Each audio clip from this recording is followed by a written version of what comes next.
अमित शाह जी, आप बार बार जुडिशरी का हवाला देते हैं, लेकिन उस वक्त भी जस्टिस आफ्ताब आलम आपके घर आए थे आपसे सिग्नेचर लेने के लिए कि आप गुजरात से बाहर चले जाएंगे। ना, ऐसा नहीं हुआ है।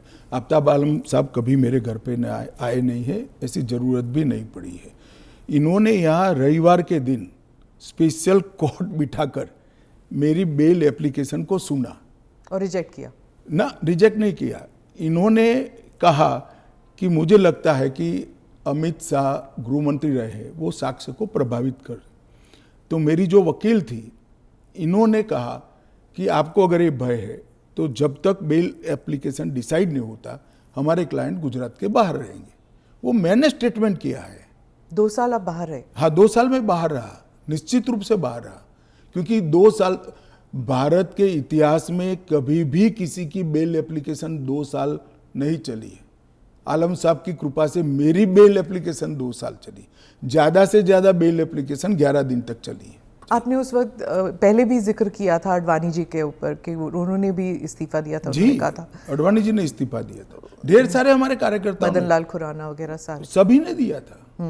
कि जब तक अरे अभी हेमंत सोरेन जी ने दिया था। ये तो एक नया संस्कृति आया अभी। विगत 2 साल पहले ऐसा केस ही नहीं था कोई। सभी लोगों पर आरोप लगते थे, सब लोग इस्तीफा दे देते थे, बरी होकर राजनीति शुरू करते थे। तमिलनाडु के कुछ मंत्रियों ने इस्तीफा नहीं दिया, दिल्ली के मंत्री और मुख्यमंत्री ने इस्तीफा नहीं। और अगर इस तरह से इस समाज जीवन का, नैतिकता का स्तर आप राजनीति का और समाज जीवन का नीचे ले जा रहे हैं, इससे हम सहमत नहीं हैं। और अगर मैं अब पूछता हूँ, आप मुझे पूछ रही हैं, तो लालू जी के वो ऑर्डिनेंस फाड़ने का, लालू जी के बचाने के लिए जो ऑर्डिनेंस मनमोहन सिंह लाए थे, वो ऑर्डिनेंस को फाड़ने का राहुल गांधी का औचित्य क्या था?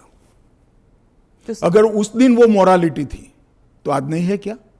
क्योंकि आप लगातार 3 चुनाव हार चुके हो। मोरालिटी के स्टैंडर्ड्स चुनाव के जय पराजय के साथ जुड़े नहीं है। मोरालिटी के स्टैंडर्ड्स सूर्य और चंद्र की तरह हमेशा अपनी जगह पे स्थिर रहने चाहिए।